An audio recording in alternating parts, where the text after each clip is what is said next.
I've been using the cameras on my phone pretty often lately, so today I want to share with you guys my iPhone-only photography workflow. I'll take you guys through the entire process from how I take photos with my phone, how I organize them in the libraries, as well as the presets and concepts that I use while editing my photos. Speaking of presets, I just finished fine-tuning all of the presets that I use for my photos. There are varieties of styles that I use most often for work and fits all kinds of photography, as well as the film look presets that I use most often for street photography on this channel. The link to all of my newest presets is in the description down below. Definitely go check them out if you're interested, and I truly appreciate all of you who's been supporting this channel. With that being said, let's start with how I take photos with my iPhone 13 Pro whenever I don't have my big camera with me, or when the location just simply doesn't allow a camera with you. I've been kicked out of places countless times.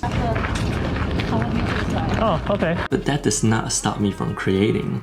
Even though gear does matter, but it's not the point when it comes to creating. And to be honest, any kind of smartphone nowadays renders great images. All the concepts and ideas that we're talking about today pretty much applies to everyone and every phone. However, even though I'm taking photos with my phone, I still like to have the highest quality out of my phone's photo. This is why I always shoot in RAW and ProRAW to be exact on my iPhone. This way it retains more information of the photos, so I have more room to edit my photos in post. You can also use third-party apps to shoot RAW on your phone, and this usually opens up a lot more controls, which also means that you have more control of the outcomes of your photos. But recently, I find myself using less and less third-party apps to control my cameras on my phone to take photos, especially for street photography, unless I find myself in a situation where I really need to fine-tune my camera settings. So I say about 90% of the time, I just stick with the native camera app and toggle on the ProRAW function. It's just quick and snappy. All I have to do is just swipe left and access to the camera app right away. And this way, I don't really need to think about all the settings I need to put in for my camera. All I have to worry about is to point and shoot and really compose the shot. Most likely, I'll get a pretty decent photo from it. And ever since the iPhone changed to the edge design, I never really had to put a case over it because I'm able to hold the camera really well and steady in my hand,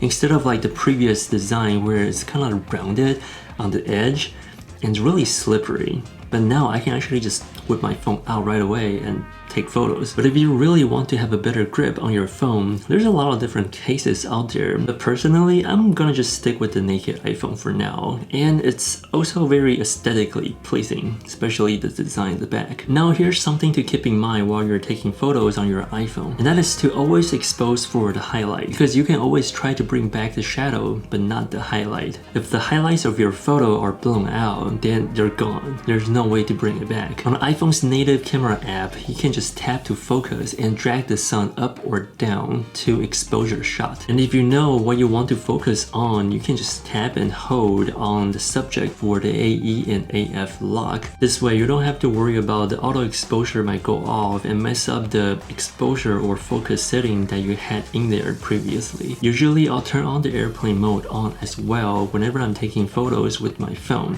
This way there's no distraction whatsoever. I can be really focused on creating. It's just me, my camera, and the scene. Now, whenever I find myself in a low light condition, I'll switch to the wide angle lens because that's the best performing lens in low light situations, with an aperture of f1.5. And the ultra wide angle is f1.8, which is not too shabby at all, whereas the telephoto lens is only f2.8, I believe. And every smartphones are different, so really get to know the cameras on your phone so you know which lens to utilize in different situations that you run into. I also carry an external battery with me all the time, just in case if my phone runs out of juice, so I can charge it during a coffee break in between. Alright, where were we? Right, we're talking about Lightroom now. So once I have all of the photos, I'm going to import them all into Lightroom.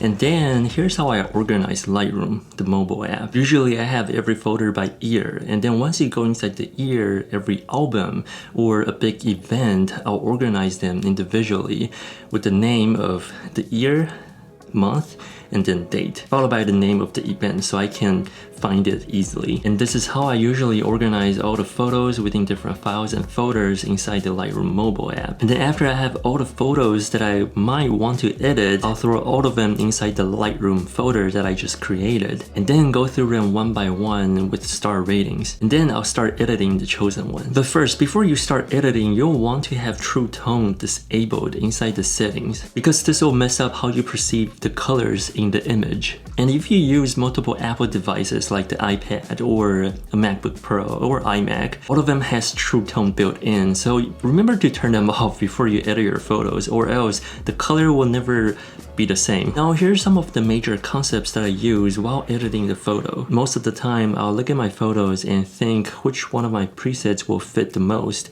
and give it a try as a base, and then I'll start adjusting the photos from there. So first of all, I'll go through the basic panels and I'll start with the white balance in order to set the right tone for a photo. The next thing I'll work on is the exposure, and just trying to make sure that it is as bright or dark as I want it to be. And this is just for initial reference. I might adjust this a bit more after I have all the other adjustments set up. As you see, because I applied the presets already, there's a very minimal adjustment that I need to do.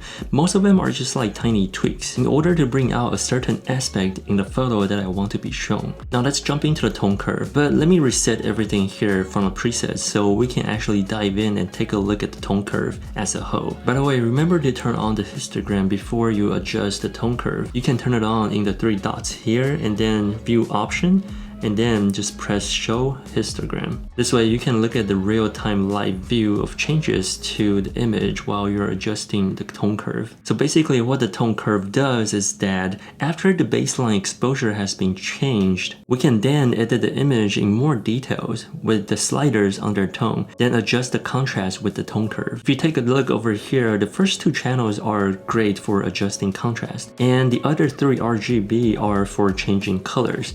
So you can color grade with these 3 channels. And usually what I'll have here is a typical S curve, because that's usually the amount of curve that creates the most amount of contrast in a photo. Now if you dig those faded, crushed black kind of look, this is where to achieve that. You simply drag the end of this tone curve and just kind of pull it up like so. Now as for the HSL slider, in most cases, it's usually enough to play with the general vibrance and saturation after applying my presets. However, not all photos are the same. Sometimes you'll need to adjust the colors specifically to get the attention where you want. And if your photo is a portrait of someone, I'll usually use the HSL slider in order to fix the skin tone. It's actually pretty self-explanatory. The hue will change the color itself. The saturation here will change how intense the color is, and luminance will change how bright the color appears. And if you're not sure which color it'll change, you can just tap on the target and just drag it on the photo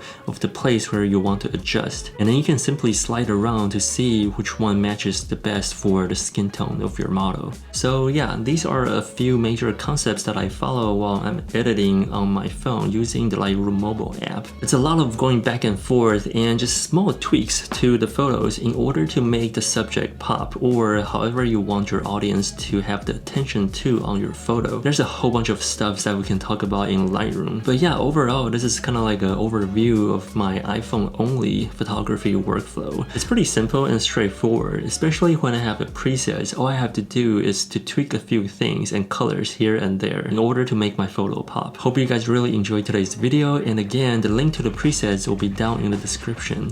Thank you so much for watching, and I'll see you guys in the next one.